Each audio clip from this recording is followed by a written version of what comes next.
Jadi setelah pandemi COVID kemarin itu mulai aktif lagi. Jadi selama pandemi COVID itu cukup lama. Kemudian juga ada pengurus baru. Nah, KKP tersebut mulai terbentuk itu yang memilih tema itu karena dalam KKP ini saya sebagai pengurus, jadi diharapkan dengan adanya KKP tersebut dari wadah teman-teman guru.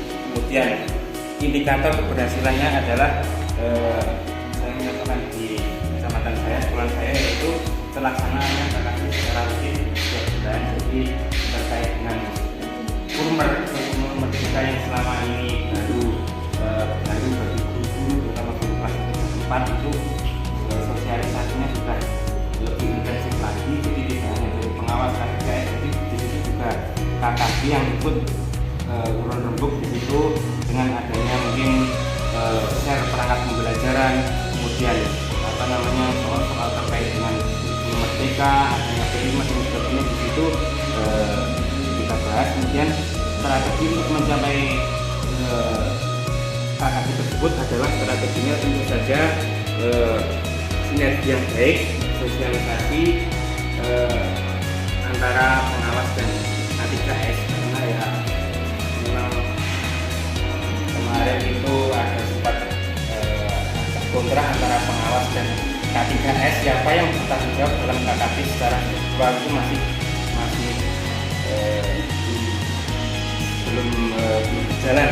Kemudian sumber dukungan yang ada tentu saja dari pengawas menyetujui, kemudian K3S-nya, kemudian guru-guru dan tempatnya secara rutin KKP tersebut di SUPTD yang ada di kecamatan kami. Kemudian cara untuk mengatasi faktor hambatan tersebut adalah faktor utama hambatannya adalah masalah sumber dukungan dana ya, karena KKP ini berhitung baru. Jadi kalau di SD itu KKP kan punya benefit ya, kemudian itu jadi awal pertamanya kita iuran dulu, KKP ini kita aktifkan guru kelas dulu. Kalau KKP PAI ada 3 KKP, guru kelas, PAI dan olahraga.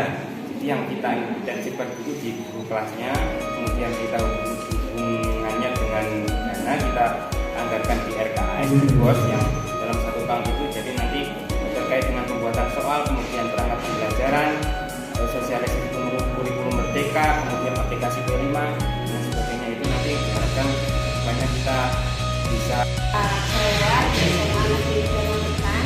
Jadi kompetensi yang ingin kami kembangkan adalah meningkatkan kemampuan dalam hal literasi, terutama ketika anak-anak dalam jenjang tingkat SMA itu sudah mengenal IT. Jadi kami ingin mengembangkan literasi berbentuk digital atau memakai peralatan IT yang ada di sekolah kami ataupun yang mereka miliki secara pribadi. Kemudian indikator keberhasilannya tentu saja mereka, siswa kami mampu menulis artikel ilmiah ataupun artikel populer ataupun karya-karya tulis, sastra dan sebagainya, sehingga mereka bisa mengunggahnya di web yang kami siapkan, ataupun nanti tujuan akhir kami adalah untuk menerbitkan sebuah buku. Kemudian strategi apa yang dipakai untuk mencapai kompetensi tersebut adalah belajar, mencari referensi sebanyak-banyaknya dan berbagi dengan rekan guru ataupun lembaga-lembaga yang ada kaitannya dengan bidang literasi, terutama kalau di Magetan dengan dinas artis dan dinas-dinas yang terkait lainnya. Sumber daya atau dukungan yang dibutuhkan adalah peralatan IT, kemudian jaringan internet yang stabil yang akan kita pakai untuk mengunggahnya, karena kita ke digitalnya. Kemudian bagaimana cara mengatasi penghambat atau tantangannya? Kami meminta dukungan kepala sekolah dan wakasarka yang ada di sekolah kami untuk meningkatkan tentu saja jaringan internet ataupun ketersediaan dari peralatan IT yang ada di sekolah. Iya. ice breaking untuk melemaskan otot-otot di siang hari.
Karena di kecamatan saya ini setelah pandemi COVID kemarin itu mulai aktif lagi. Jadi selama pandemi COVID itu waktu lama kebetulan juga ada pengurus baru. Nah, KKB tersebut mulai terbentuk itu saya memilih tema itu karena dalam KKB ini saya sebagai pengurus, jadi diharapkan dengan adanya KKB tersebut dari wadah teman-teman guru. Kemudian indikator keberhasilannya adalah saya menyatakan di kecamatan saya, sekolah saya, yaitu pelaksanaan KKB secara rutin 3 bulan. Jadi terkait dengan kurmer kita yang selama ini baru berguru terutama guru kelas 4 itu sosialisasinya juga bahwa bersama nanti dilakukan.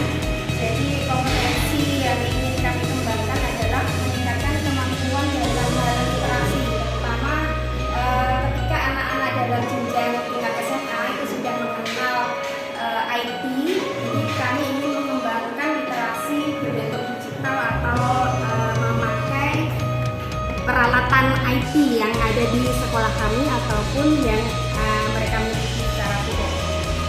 Kemudian indikator keberhasilannya tentu saja mereka siswa kami mampu menulis artikel ilmiah ataupun artikel populer ataupun karya-karya tulis, sastra dan sebagainya, sehingga mereka bisa mengunggahnya di web yang kami siapkan ataupun nanti tujuan akhir kami adalah untuk menerbitkan sebuah buku. Kemudian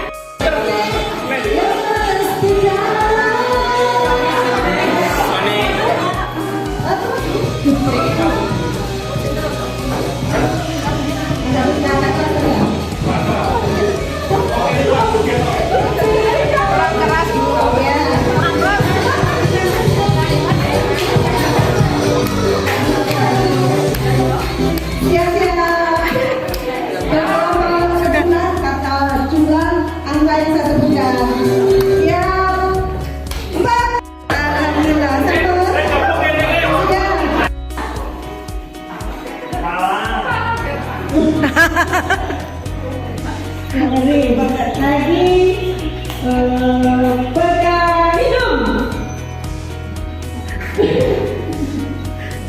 pegang telinga.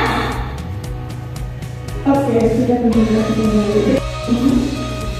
Kesepakatan antara SDP dengan kepala sekolah. Siapa yang menyampaikan hasil diskusi Bapak Ibu dengan kepala sekolahnya masing-masing. Dari SMA N1 Barat kelompok 229. Saya akan membacakan tentang membangkitkan kesepakatan peran PDP dan kepala sekolah. Ya, ice breaking untuk melemaskan otot-otot di siang hari.